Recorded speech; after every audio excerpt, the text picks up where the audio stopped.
Kidding? Just one shot? They're not all zombies, Doug.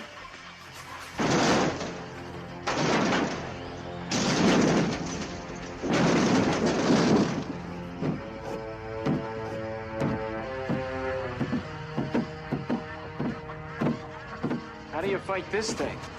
Maybe we could drown it in A1 sauce. Well, sometimes that is better. The person you put up there ain't the person that comes back. It's a dance song to get down with. About 6 feet under. Get there. Ooh, I love this song.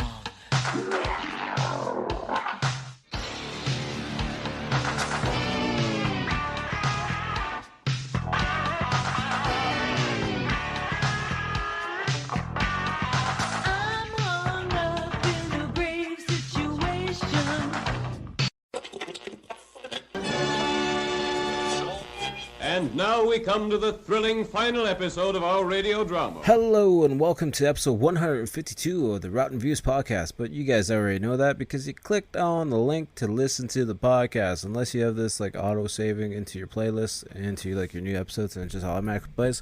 Then therefore you know it's episode 152 where we're going to be watching another movie on Tubi because we enjoy Tubi a lot. And they're not a sponsor, but if you want to sponsor me, Tubi, I'm totally up for that. I appreciate that a lot if you did.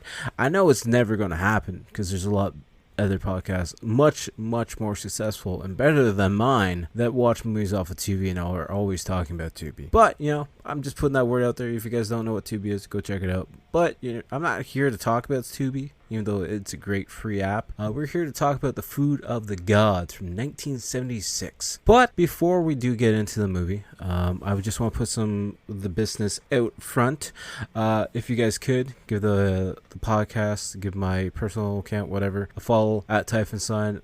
We're pushing the Instagram page, Twitter, which is now called X. So we've got to change that up because it's not called Twitter anymore. It's called X. Because Elon Musk wants to call it X instead of Twitter. I don't know why. It makes no sense. But if you add a couple more X's to that, you're going to come into a lot of issues. So let's not do that. You ain't going to find any of the content on there. You're not. I'm just going to tell you guys that right now. If you do, it's not my content. No, it's not. Anyways, off of that topic, we're pushing the YouTube channel a lot. And I also noticed that they changed up the rules on the YouTube channel a little bit. So now you don't need a crazy amount of short views to actually start making money. Now it's only like 13,000. So I'm going to actually start getting back into views because I was making that many views in a week easily.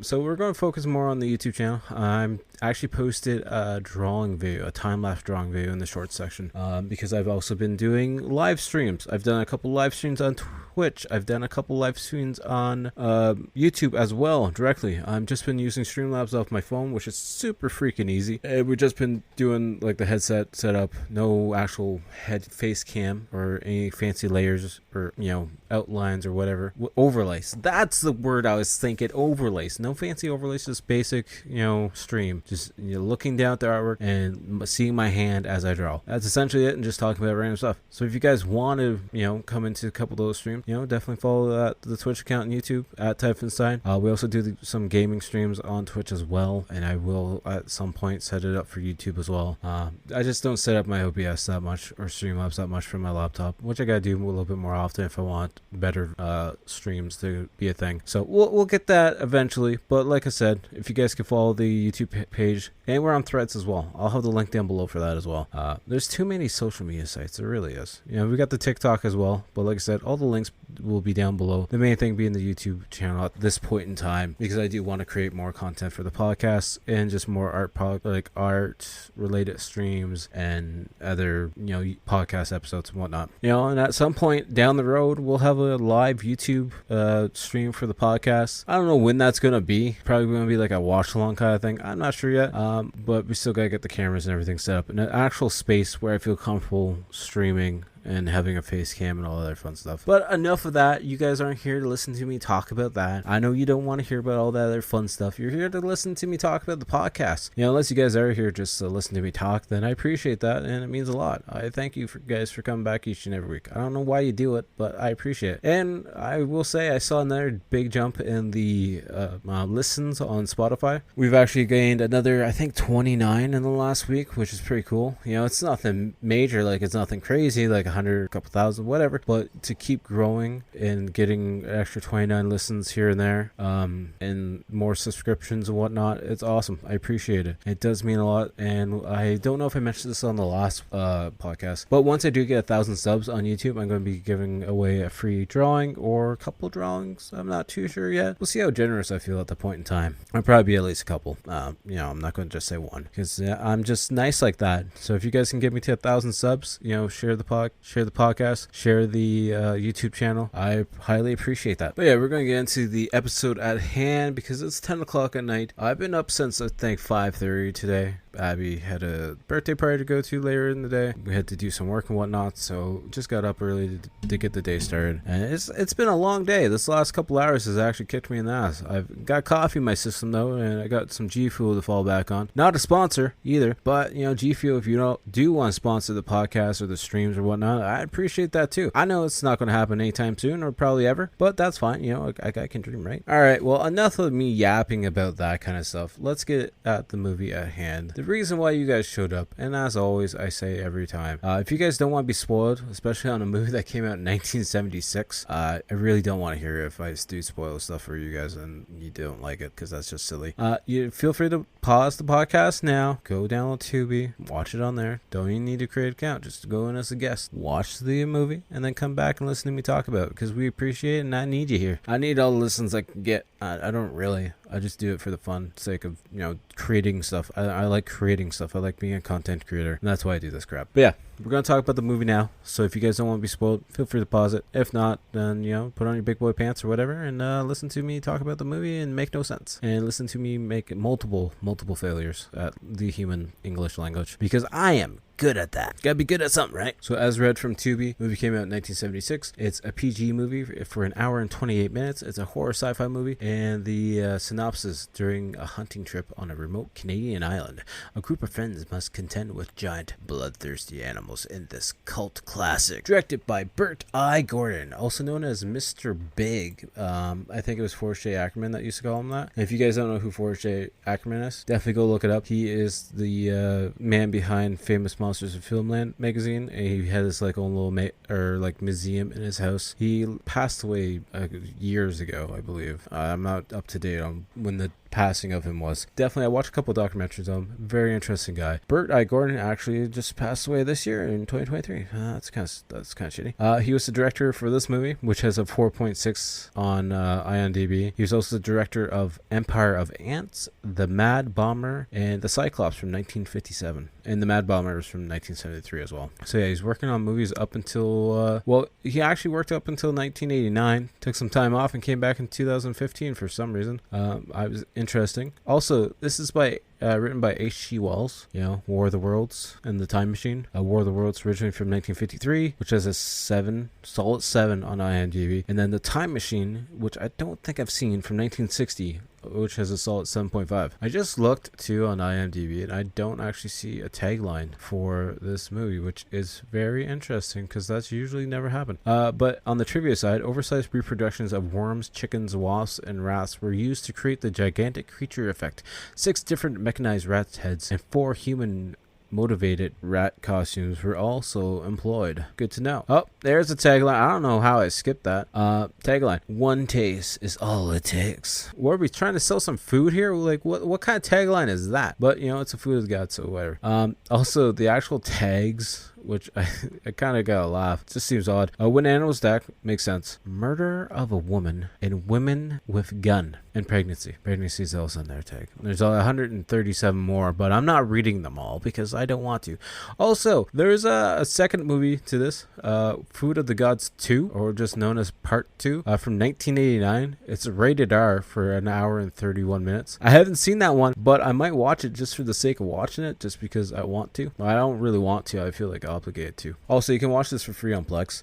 But yeah, like I said, it's got 4.6 out of 10 on IMDb, and it's got a whopping 18% on Rotten Tomatoes. But apparently 82% of Google users like this movie. This movie was also released on June 18th of 1976, which, good month. I'm a June baby, so, we can always appreciate that. It's adapted from The Food of the Gods and How It Came to Earth. And it's also had a box office of $1 million. But anyways, with that being said, we're just going to jump right into the movie right at hand now. Presents Saturday Night at the Movies, the television series which each week brings you the finest in recent motion pictures.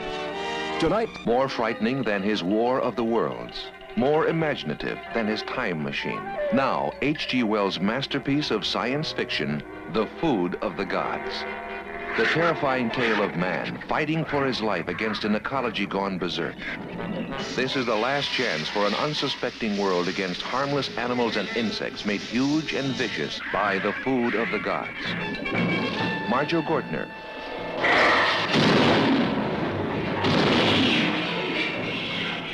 Pamela Franklin. Ralph Meeker. Ida Lupino.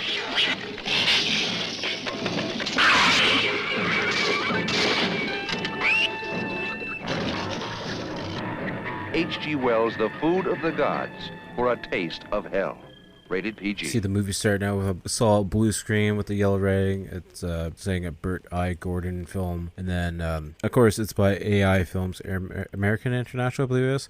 And then we just have the music slowly starting to come in. And it's a very interesting theme that they're setting up, or sound that they're setting up for this movie. It's kind of like old-timey horror music as well, with the kind of suspense thriller style movie music, which makes sense because of the time period that this movie was made in. So the sound is, it just feels good. I don't know, just movies back then had a certain sound to them and a certain look to them, and I appreciate that a lot. It's something I really like about the movies back in the days. And then the movie just starts out and we see a football field, San Francisco 49ers, and then we just see the wide receiver catching. And then it kind of just pauses a bit for the intro credits to start pouring in a bit, and it just keeps pausing back and forth as the credits start popping in for whatever reason. And of course, it's just a team practicing. One side's got the home jerseys on, one side's got the away jersey on. So I'm assuming this might be like preseason, maybe just trying to keep warm, keep the fluids going. I don't know. The grass though kind of looks like it's got frost all over it, so I'm not sure what time the weather or like time of the year it is at this point in time. Looking at it, maybe it's just the way it was shot, but it looks like there's frost all over the area, or like a really light layer of snow. But when you see a guy tackling and get dropped to the ground, you don't really see it moving too much, so that's why I'm thinking maybe it's frost. Maybe they just have really white grass. And then we have the narration as we look at Morgan. He's like, "My name's Morgan. I play football. I worked my ass off," essentially. And so him and like another teammate and some other guys are going out to the country to explore this island, Canadian Wilderness Island, just to do some exploring, some hunting, getting away from the city, essentially. And he just in his narration, he's just going on about how, world's going to change and man's going to pretty much destroy a bunch of stuff, and how you're never going to know when it's going to happen, and, just the pollution and whatnot. And they're on this giant ferry as they're coming up to this island, Vancouver Island, or somewhere around there, I should say. They get in their little banana yellow Jeep and they drive off into the wilderness. Which, funny enough, I believe the guy that's with Morgan is actually named Brian. Hey, I'm Brian, and you guys are exploring an island in Canada. What's the chances of that? I know it's not that important, but whatever. Let me appreciate the small wins every now and then when I can. And then next thing you know, we see some hunting dogs chasing a deer as it's jumping over a fence, and we see Brian and Morgan on horseback with someone else. I'm not sure the guy's name. It might be Bensington. I'm not really too sure. But anyways, they're chasing after this deer to try and catch it. And literally at like one stop when the dogs are chasing this deer, I'm pretty sure one of the dogs actually has the deer's tail in his mouth. And the deer's like, "No, let me go. Let me go." Which is understandable. An animal's biting you in the ass, essentially. So I'd be doing a lot too. Then the hunting dogs kind of pin the deer down by a tree. Like, not on the ground. It's just like the deer's like, "Come on, I'm tired. I don't want to run anymore." Anyways, they show up to where the deer is, and then Morgan's just like, beat it. Get out of here, deer. Stay here, dog. And then the other guy's like, "What do you do that for?" He's like, we already got him beat. We caught him. It's fine. It's just, the thrill of the game. We don't actually want to kill him. Actually, this guy that's with him, I believe his name is Davis. And he chases off after the deer, and then when he gets farther into the woods, it gets a lot darker, and he's looking up at these tall trees. And his horse starts to freak out as we start hearing like insects or wasps or something moving in the distance or all around him. And then the horse actually bucks him off and we see him drop to the ground. And it looks like he gets knocked out the way he falls. So I'm not sure if it's like a dummy falling, but then he gets back up and he's looking up in there and we see these giant like wasps flying all around him. And he's looking very confused as Morgan rides in on his horse to try and find where he went. He went pretty far in the woods apparently by the looks of it, because Morgan's getting into the woods and he can't see him at all. And then we see this really weird looking wasp like shaking on the screen as it slowly gets closer and closer to Davis. As he's got his one hand up, he's like, "Oh no, please don't hit me." And then he starts groaning as this giant bee, maybe flying ant. I don't know what the hell it's supposed to be. It doesn't have the markings of a bee, but I don't know. It's weird. Anyways, he's then yelling and screaming, and Morgan, runs in to try and get him. And then as we're seeing him, he's struggling, and we can see his face already swelling as this insect is on the back of him, pretty much biting him in the back. And then everything goes quiet, and Morgan finally shows up, and he sees Davis face down on the ground, and he turns him over, and his face is completely swollen up, and his mouth is moving a little bit, but he looks like he's pretty much dead. Like his eyes are swollen shut, his mouth is swollen shut, and yeah, he doesn't look too good. And then Brian shows up and he looks at him. He's like, "Oh my god, what happened there?" And then that's when Morgan gets on his horse. He's like, "Hey Brian, you stay here with him. I'll be back, okay?" He's like, I personal as Brian speaking here, and not knowing what happened to that man right there on the ground, I'm not staying here. No, I'm not. You can't make me. Then we see Morgan running out through the forest on his horse, of course. He comes up to a cabin where the girl's on the porch, and then once she hears the horse coming closer, she goes inside and closes the door. He's like, "Nah, I don't, strangers, I don't deal with them. Nope, don't do it." Anyways, Morgan goes up on the porch, starts knocking on the door, saying hello, but nobody answers, of course, because, you're out in the middle of nowhere, and she probably doesn't want to talk to you at all. And that's when he then hears sounds coming from this barn, and he walks over to the barn as the lady's watching through the kitchen window, essentially, as he makes his way over to this barn, and this giant fucking rooster head just pops up, and then it's supposed to be an actual chicken or rooster, and it starts pecking him to death almost. And he's trying to fight off this like 6-foot tall bird, which all we see is the head just pecking down at him, and we hear these weird ass sounds. You can definitely tell it's just a guy with the head on as the costume as he's trying to peck at Morgan, as the camera's all shooting all over the place. And then every now and then we see like a chicken foot coming in. It looks like it's trying to grab him, but it's not really doing any damage to him at all. As there's fighting in the barn, Morgan eventually grabs a pitchfork and literally stabs the chicken or the rooster underneath the neck, and we just see it like slowly dying as it stops making sounds and stops moving altogether. And then we see him standing in the barn, and then there's a bunch of other chickens that are just giant that aren't attacking because it was the rooster, protecting his flock essentially. And he gets out of there, closes the door up, and locks it again, and looks and sees the lady inside her house looking out the window. He's like, "Where the hell did you get those goddamn chickens? They almost killed me, you know that?" And then she comes outside and meets him with a shotgun, and he's like, "Hi, my name's Morgan. A friend had an accident out there in the woods. I need to call help." And she's like, "We don't have a phone here. Don't have a phone here. Nope, no phone." And she's pretty much like, just go back to the ferry spot and use the phone there because that's the closest spot to the phone. He's like, "Well, by the time I get back there, I'm not going to need it anymore because my friend's going to be dead." And then he gets ready to walk away, and then she's like, "So can you actually look at something for me, because it's scaring the shit out of me? Like, lady, you got giant like 6-foot tall chickens and roosters in your barn. What the fuck is scaring you?" Anyways, she takes him into the house, and he's like, "Does that look like rat holes by chance?" He's like, "Yeah, it sure does." He's like, "I fucking knew it. They must have got in and got to the food." And then we see that she's in there making the food of the gods, essentially. And she's like, it doesn't do anything unless it's mixed with food. And he's like, "Well, that wasp likes it, and it's the same cell wasp that killed his friend outside, or, attacked his friend." We shouldn't say kill yet, because we don't know if he's dead, but he looks like he's fucking dead. Anyways, she's there making this food that makes all the animals grow big and gigantic, essentially. And then he starts arguing with her. He's like, "Well, none of my animals on my farm killed your friend or attacked you guys in the woods, so." And he's like, "Well, what do you think those rats are going to do once they're in the food? What do you think's going to happen to them, lady?" And then we don't know really what happens to Davis. We just see Brian and Morgan in the Jeep driving down the road now, going to what looks to be the ferry. It's like, did you leave your friend in the woods to die? Did you bury him already? And then we notice in the back seat of the Jeep, there's just like a body sitting there really stiff with a sheet over top of him. It's like, yeah, that must be him. Yeah, I'm sure you didn't have to do anything medical. Just put him in the back of your Jeep and drive off. That's probably definitely what you guys had to do. And then Brian's like, so what do we do now? He's like, well, I guess we take him home and let the coroner figure it out from here. He's like, well, shouldn't we tell him what we saw? It's like, no. Do you want him to think that we're crazy? No, we can't mention anything that we saw to him at all, because that's just going to screw us over, dude. Then we see on the ferry, it's Mr. Skinner. He's talking to this guy. He's like, so, excuse me, sir.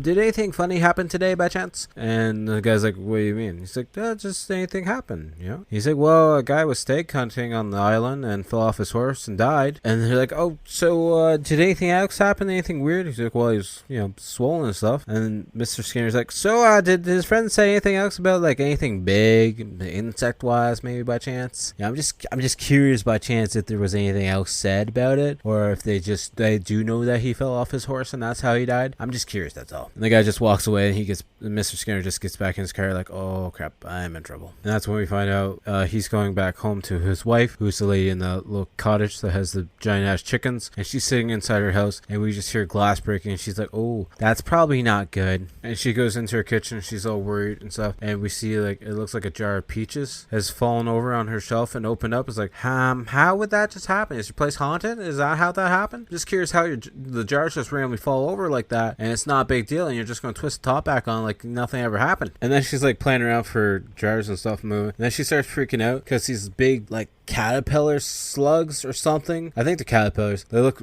very naked like caterpillars and kind of slimy, and she starts pulling them off because they're biting her on the forearm and making her bleed, and she just starts screaming as she's like squeezing one in her hand. And then we cut back to the ferry that's got the horn blasting. We see Mr. Skinner in his car just looking out the window all worried and being like, oh wow, I sure hope nothing bad happened. It's now nighttime by the time Mr. Skinner is getting off the ferry, and he's driving home in a thunderstorm as he just keeps looking out the window like, I don't see no big bugs yet, I don't see nothing big yet, so this is good. Then he stops his car. I don't hear anything happen, but he pulls it off to the side of the road and gets out with a flashlight, and his back tire is blown now. And then he goes to pop the hood because it's a Volkswagen punch buggy, so the engine's in the back. Pops the hood, and then we just see something watching him from the tree line, from like the woods area, as he's getting ready to jack up the car to change the tire over. And he slowly starts hearing the sounds as it gets closer and closer, whatever it might be. He stops, and he's looking around with the flashlight, and he yells, who's there? And we just see some rats just like walking around in like this grassy area, like no big deal.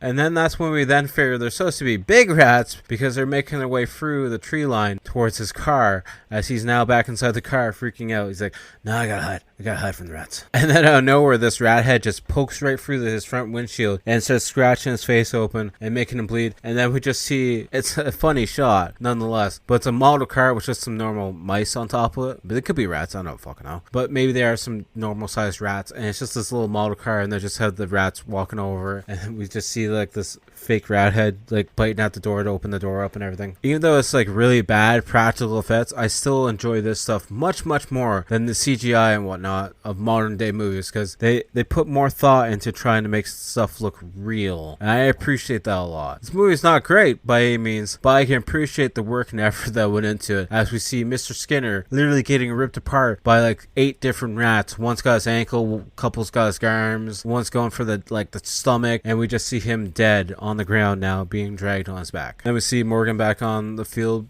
playing his practice game. And that's when he's talking to Brian, who just got back from the coroners, and he's like, I just got back from the coroners, and they're saying it's like he got stung by no less than 250 wasps, and we know that's not possible. So then Morgan started figuring out, he's like, okay, we gotta get ready, we gotta go back to the island and get things figured out and make sure everyone's okay, essentially. And then we just see a shot of Mr. Skinner's car with the door ripped off of it, and there's like blood all over the place. And then this fancy town car just driving by like, it's no big deal. I see this all the time. I definitely see this all the time. And then this big town car is pulling up to like going down the road, and this RV who's driven by Tom and his wife is stuck off on the side of the road. Somehow, I guess they went camping, and they just went camping at the wrong spots. And then, the big town car literally just drives by, and I think the guy inside is Jack and Lorna, and she's like, why didn't you stop? He's like, why would I stop? It's no big deal. It doesn't bother me at all. She's like, well, she's pregnant. Why didn't you stop? He's like, oh well, no big deal to me. And then Lorna's like, you know you're a bastard, right? And he's like, but matter of fact, I sure do know I'm a bastard, and I appreciate it. I'll live up to that 100%. And obviously, if you guys haven't figured out yet, Jack is the main guy who's going up to that cabin where the wife is making, Mrs. Skinner is making the food, because he's essentially trying to market this food and sell it as like a protein of some sort, because all he's thinking about is the money, because he's a jackass. They pull up to the spot, and Mrs. Skinner is just watching from the front window like she always does. And then Jack's like, well, what's that? And looks over at the barn, and we see the barn doors all broken, and then we see a bunch of chickens dead inside. And Lorna's like, I wonder what had killed them. It's like, have you seen these giant chickens before, or are you just guys used to these giant chickens, or they don't faze you? Like, I'm just curious. Anyways, the two of them go up to the house to knock on the door. Nobody answers, so they just decide to let themselves into the home. Like, well, maybe they're around back. Why don't you walk around back then instead of just walking into the home? And that's when Lorna goes into the kitchen and sees like the glass of food on the floor, stuff all shattered, and she's looking around a little bit curious, like, I wonder why that's there. And then she looks in the sink, and we see the like dead caterpillar creatures, and that's when Mrs. Skinner pretty much comes over with a butcher knife. It's like, oh, sorry, I thought you were somebody else, my bad. And that's when we find out Miss Skinner says, her arm is injured by the big worms, even though they look like caterpillars, because they got little feet, but whatever. And then she's like, yeah, the giant rats killed all the chickens too, giant rats. And then Jack gets a little pissed off. He's like, well, where's Mr. Skinner? He's like, well, he might have stayed in the city. I don't know. He never came home last night. And Jack's like, well, you can just show us what you got here then, and we'll be on our way then, so we can make the deal or not. And she's like, well, no, it's Mr. Skinner's job to do it. He's like, well, I didn't come out here to see some dead chicken stuff, so don't be wasting my time. Anyways, Mrs. Skinner takes him out back where they look at this like little waterfall stream thing, and it's this white chemical or yogurt essentially coming out, and I don't know, it kind of reminds me of the stuff. That's what it reminds me of. And we find out that Mr. Skinner originally brought him out because he thought it was something good to sell to Jack. Apparently Jack's never seen it before and doesn't know anything about it, and Lorna just like touches it and feels how slimy it is. She's like, how did you know to feed this shit chicken? How did it make the chicken so big? He's like, well, we originally thought it was oil, but then we found out it wasn't oil because our chickens started to eat it and they grew big. So that's how we knew. Also, it sounds like Jack is calling the other girl Lona. I don't know, it looks to me like as Lorna because there's an R in there. Maybe it's a silent R for the sake of having a silent fucking R in there. I don't know. Anyways, then that liquid kind of like bubbles a little bit, like it's got like a little heat underneath it. And then next thing we know, we see Brian and Morgan coming off the ferry, or actually getting onto the ferry, and their little yellow Jeep again, and they're heading back over to that island that everyone's on. And then Jack's all excited to get this deal going on, and he's like, hey, so I was just joking back there. I hope you didn't take any offense to that. I was just joking about everything, so can we get this deal started? And then they're back at the house, and that's when we see the giant wasp coming in, and they all run into the house because it's like, hey, look, giant wasp, that's probably not good. And we see Brian and Morgan driving their yellow Jeep down the road, and that's when they actually stop to check on Tom, the guy who like ran his RV off on the road. Apparently the reason they're off in the ditch kinda, which doesn't make sense because the angle of the Jeep or the RV is because they saw giant rats on the road and they swerved to miss them, but it's like the back end of the Jeep or the RV, I don't know why I keep saying fucking Jeep, is in the ditch, and apparently the back axle broke, and Morgan's like, I can pull you out probably. Say, no, don't worry, back axle's broken, we'll just stay here though while you guys go get help. It's like, oh, okay, there's plenty of space, but whatever.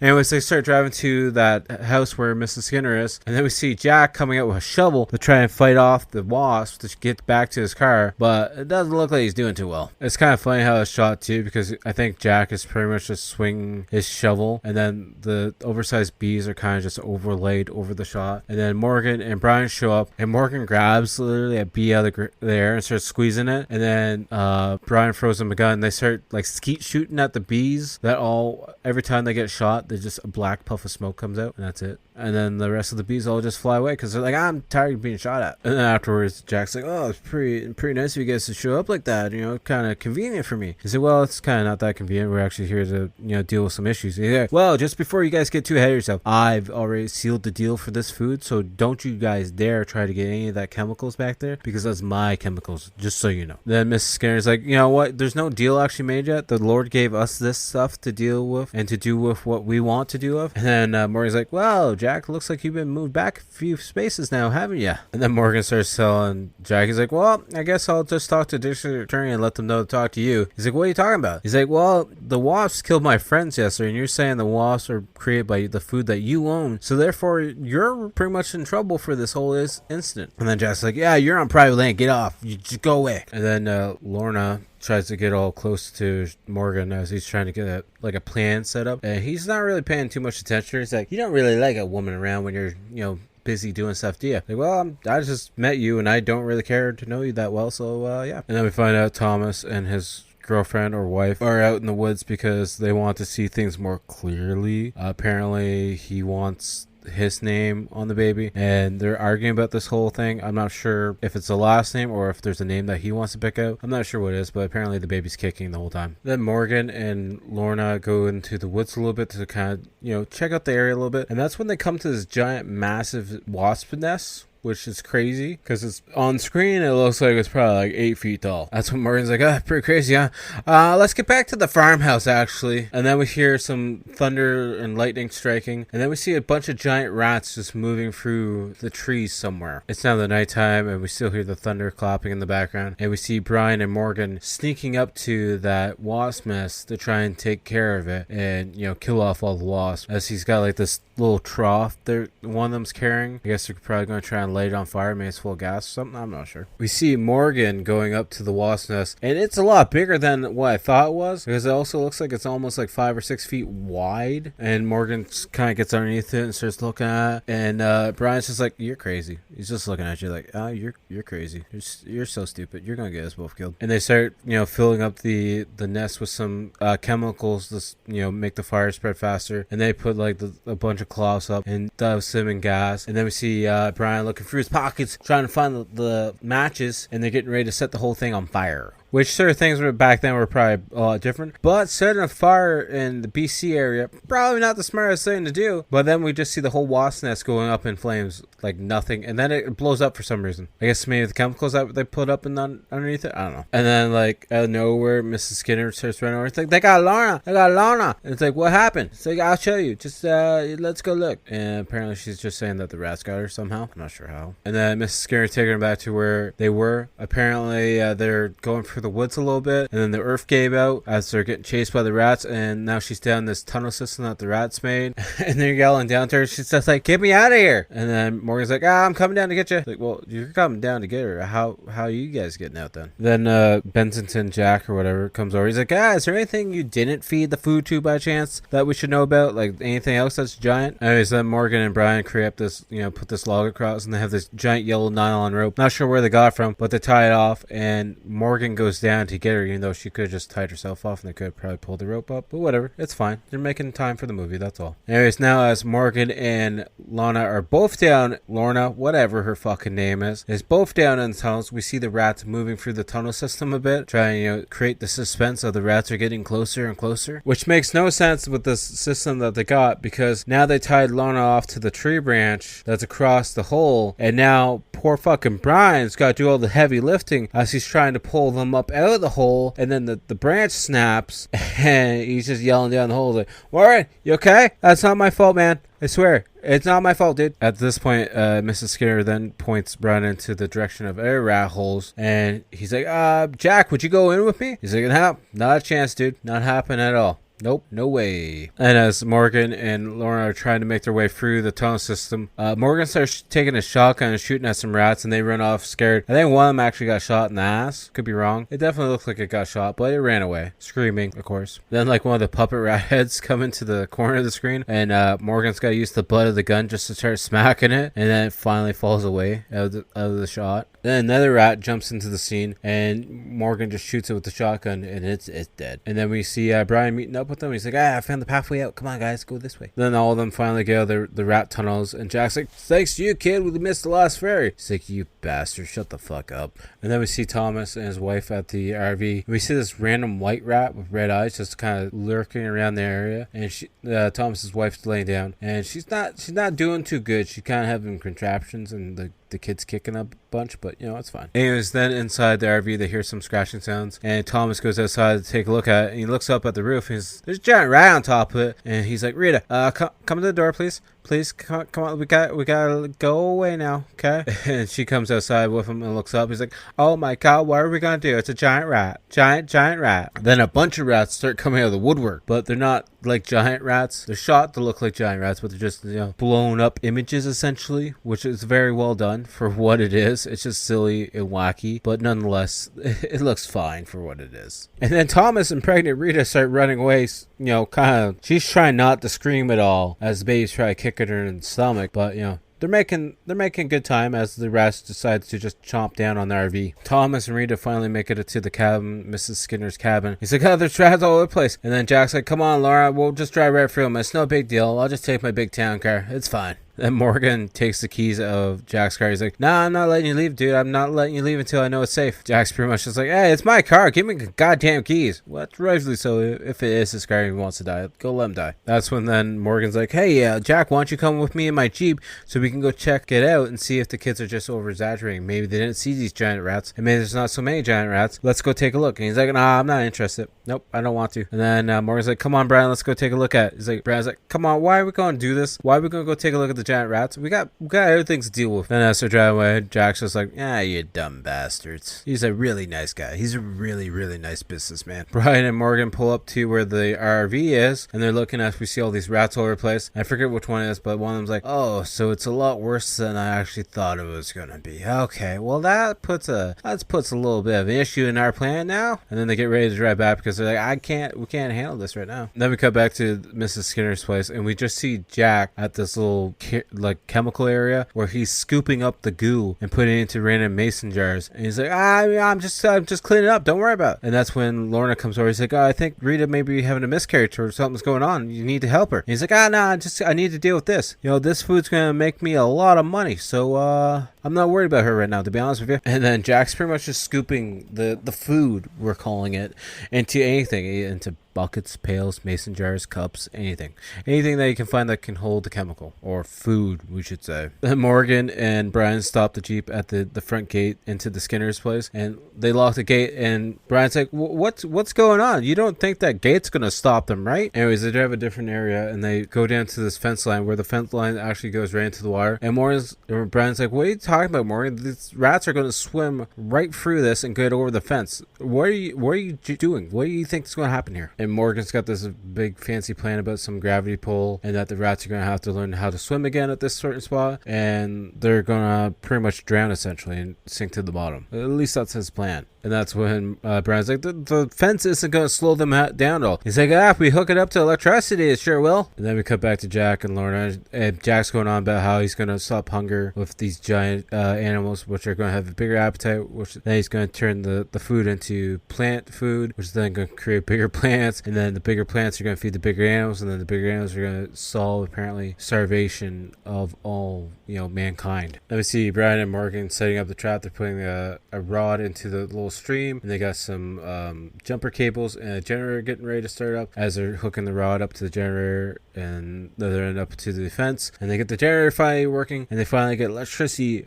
going into this fence. They throw a rod at the fence to make sure it's working, and it sparks, and then we hear the rats, and the rats are on their side. It's kind of weird, this shot. This is probably the worst shot of the whole movie, because the rats are on the other side of the fence coming through the trees playing, and then the fence now looks like it's just drawn with a Sharpie. It looks like it's just a black Sharpie instead of being an actual fence. And then the rats finally notice that the people are on their side, and it's like a slow-mo shot of them walking up to the fence, and Morgan's like, don't shoot yet, let's see if the fence is gonna work. And then the rats start touching the fence, and we see sparks start flying everywhere, and the rats are screaming a bit. It's like, it's working. And Brian's getting all excited. He's like, we won. And then we see they head to the other spot of the fence, but nothing's actually happened to that piece of the fence, because then we see the rats climbing all over the fence, and Brian's like, you're right, this rats actually can't swim, as we see them struggling in the water, trying to climb up the fence and whatnot. I'm not sure how they shot this. Some little rats might have been injured in the making of this movie. I didn't look that far into it.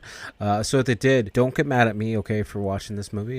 Get mad at H.G. Wells. pills. And then Morgan starts saying that only half of the rats were at that generator and that the rest of them must be up to something else. And then they drive back to the generator, and then we see a tree has now dropped on top of the generator, destroying the generator somehow. And this giant rat jumps out and starts attacking Morgan as Brian's in the back of the Jeep getting ready to shoot or attempt to shoot the rat. And then another rat comes up and pulls Brian out of the Jeep and into the trees. At this point in time, that Brian doesn't make it any farther in the movie because he's being ate by a bunch of different rats. Sadly, Morgan finally gets free and gets on top of the Jeep and grabs one of the shotguns and starts shooting. He starts shooting at the rats, and the rats slowly start to disappear. But at this point in time, it's a little bit too late as I start gnawing on Brian some more because they're resilient little fuckers. Then Morgan just realizes, it's too late. Everything's gone too far. Hops back in the Jeep in the driver's seat and drives away. And then we cut back to the Skinner spot, and we see Jackass there carrying a bunch of the containers of food to the car. So at this point, Jack's telling everyone to get in his car because he wants to take Rita and Mrs. Skinner to safety because he feels like he's actually going to save them. And Lauren's like, yeah, you need Mrs. Skinner to sign off the rights to the food, right? Then Morgan shows back up in the Jeep, and Jack's like, so did your friend run out on you? And then Morgan gets out of the Jeep and starts attacking Jack because he's pissed off at this point in time. And he's got him pushed up against his car. And then Morgan starts going into the trunk of the car, grabbing all the containers of food and smashing them all over the ground. And Jack, being the little bitch that he is,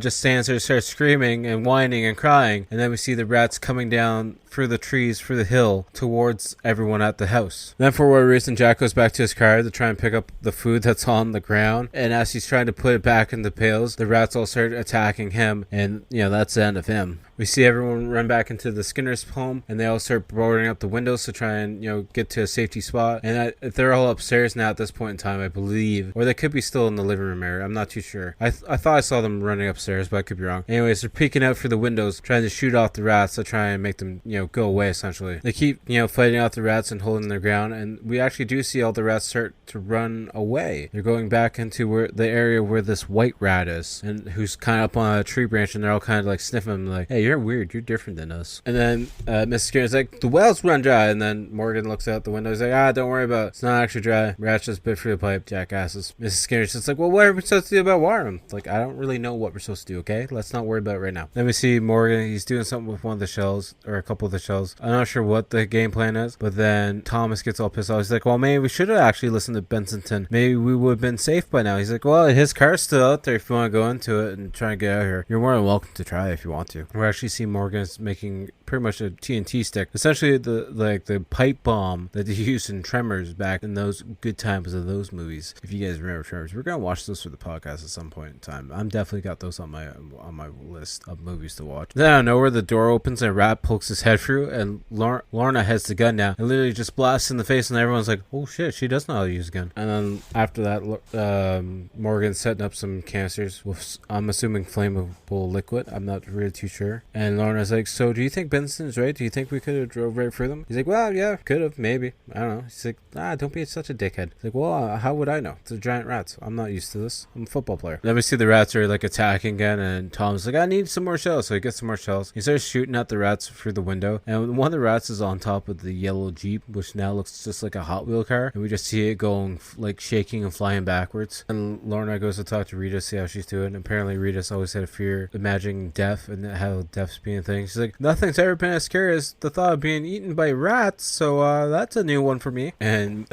Morgan's like, you know what, we can talk about the car and take a vote about it after we get back. He's like, well, where are we going? And that's when they get the jars all ready, and they let the fuse, let's say, which is just like a towel, and they got their own like kind of Molotov bombs going, which I thought was just a pipe, but it's actually a fucking bomb once he froze it. And then they shut the door and they're trying to chase the rats out of the area, and then they have all these other canisters that are going to be like Molotov cocktails essentially, and then they jump in the Jeep to try and like herd the rats away essentially, or at least I thought that's what they were doing, because then after the Jeep drives down the road, we see the rats all on the porch and like going up against the front door and whatnot. We see one of the rats break through the kitchen window, and Mrs. Skinner has her meat cleaver in hand as she starts chopping at the rat's head, But the rat gets on top of her and slowly starts, trying to chew away at her as nobody else is helping her at all. I don't expect Rita to help her because she's pregnant, but Lorna could at least get up and grab the shotgun and shoot the fucking rat, but she doesn't. And then the rat pretty much just chews Mrs. Skinner's throat out, and then out of nowhere Lorna comes running in the kitchen like, oh my gosh, she's dead. No shit, did you not hear the glass break and her screaming for her life? Or what? You can't, it's not even that big of a house. How did it take you that long to get there? You guys are literally staying on all the same fucking floor, but yet you took forever to go to her. And then we just see Lorna, the coat in her head, like freaking out, staring at the ceiling as the rats are all climbing all over the place. Like, well, you're dumb. Just grab shotgun. There's probably still one left. And then the ceiling starts to break and the rats start poking their head through. It's at this point, Lorna then goes to barricade herself in the room that Rita's staying in because, she's sick and pregnant and pretty much freaking out at this point in time, which is understandable. And then we just cut to Morgan and Thomas just driving the Jeep down the road somewhere. Not sure where the hell they're fucking going. And then the next thing you know, they show up a dam. And Thomas like, how did you know there's a dam? Mrs. Skinner told me at some point in time. Don't worry about it. I knew there was a dam. So then we see Morgan putting two of these pipe bombs into the supports of the dam and lighting them as they get ready to drive the Jeep away. But wouldn't the water maybe destroy the house too? I don't know. I'm not an expert. It's fine. It's a movie. Anyways, then the dam blows up and we see another great shot. Just great shot. We see this water start to pour in, but it doesn't look like water at all. It looks really weird and it's just got this weird effect to it, but whatever. It's fine. It is what it is. And then we cut inside the house and Rita's getting ready to push out the baby of all fucking times now. And then while the rats are all climbing over the house, we see that Rita gives birth to a baby boy who's not crying at all. Just because I'm assuming they couldn't get the crying baby sounds into the movie because it would cost too much. Anyway, so Morgan and Thomas show back at the house and they see the rats are all over the house. And they throw a fucking Molotov at the house to get the rats away. Well, there's two girls and a baby inside the house. Well, you don't know the baby's actually born yet, but now the baby's born, and you pretty much threw a fucking Molotov at the goddamn house while they're inside of it. Anyways, they get inside, start shooting the rats, and they get everyone upstairs just in time as the water comes gushing in from the dam, and all we hear is all the rats just screeching as the water starts, picking them off, essentially. And then, luckily this house has this one little porch that's upstairs, and they get upstairs, they get on this little porch, and we see this muddy water that's like almost 2 floors up, and we just see the rats all floating in the water screaming as they're trying to grab onto anything because they can't swim. And I'm assuming they can't swim. I believe that's what they were talking about earlier because of their new body size, and they haven't actually learned how to swim to compensate with the new size of their body. I'm assuming that's what the logic is behind that. And pretty much we just have this really long drawn out shot of all the rats just slowly disappearing in the water as they slowly die and sink to the bottom of the area, and everyone's just watching on like, oh, okay. And then the special white albino rat shows up on the roof, and Morgan goes to shoot, but the gun doesn't go off because it's probably empty or maybe it's jammed. So then he takes the butt of the gun and literally just starts beating it in the skull. And then we see it falling off of the roof of the house and into the water because it probably has a concussion at this point in time. And now all the flooding has washed away and everything's just super muddy, and we just see them moving all the rats' carcasses into one pile to pretty much set on fire to burn the bodies away because, you don't want evidence of giant rats on the island, I guess. And then we see Lorna walk out with, I'm assuming, the last jar of the special food. Actually then pours it on top of the rat's body, like pile of bodies, I should say. And then Morgan comes over with some gas and starts, pouring all over the bodies of the rats. And they're getting ready to have their nice little bonfire, rat fire, maybe a raticue, raticue. And now it's like a totally different time of year because now it's like winter time at that Mrs. Skinner's home. And we see it panning around the house and panning around the field a little bit. And then we see there's 2 other jars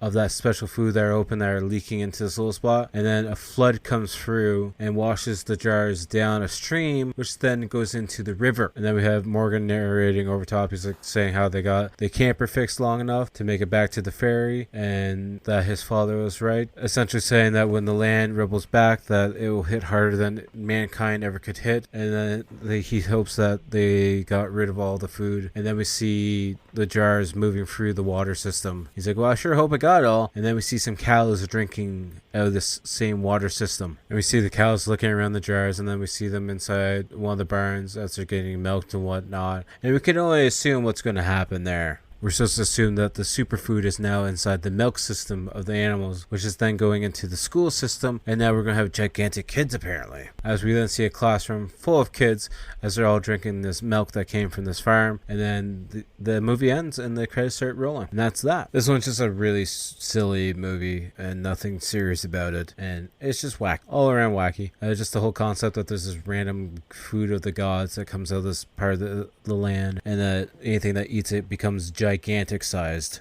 It's just crazy, and the way it's shot in some of the scenes, it's a good laugh at certain times, especially with that fence, with that one shot of the fence where it's like a black Sharpie drawing over top of it, just to try and do the two films together, essentially, because you got the normal sized rats that are blown up, and then you have the adults that are trying to look the same. Whatever.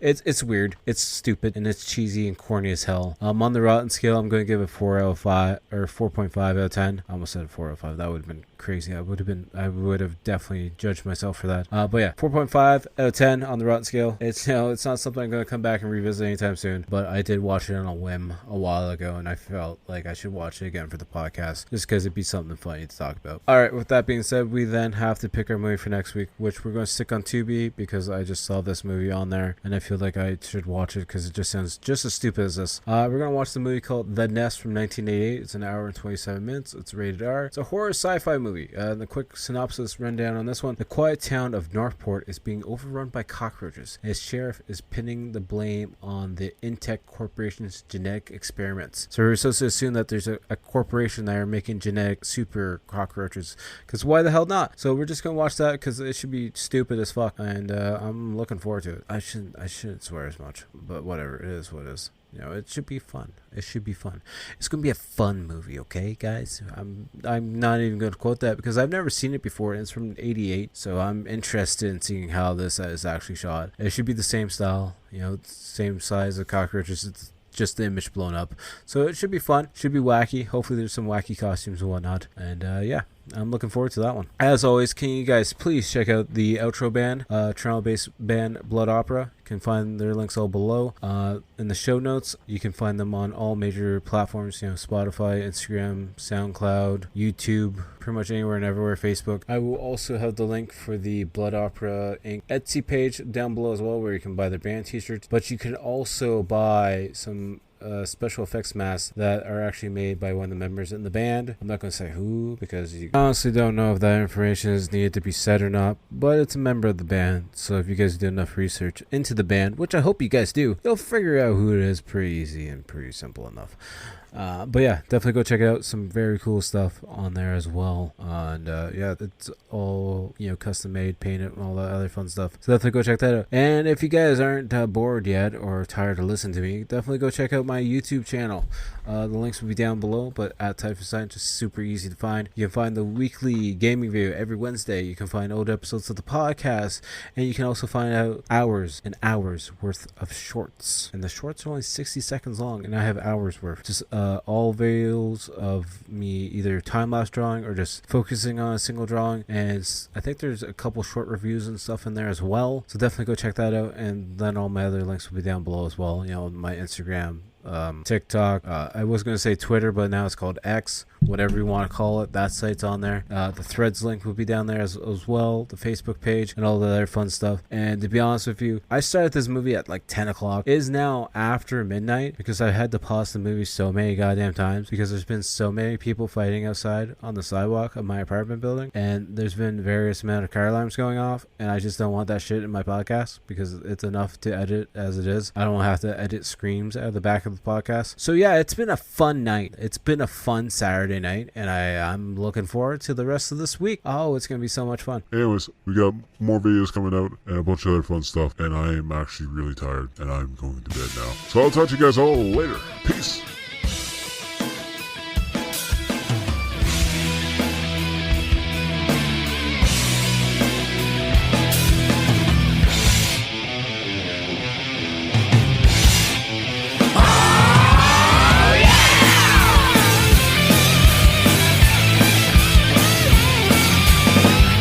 The shadow of a stranger, turn around and your life's in danger. This crazy world's in a grave situation.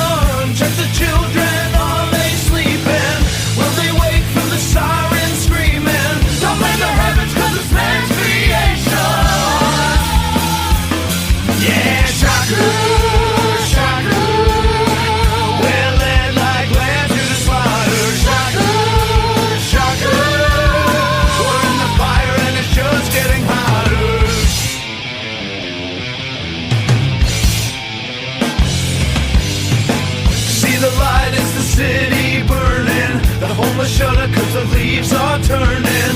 Winter's coming and it's cold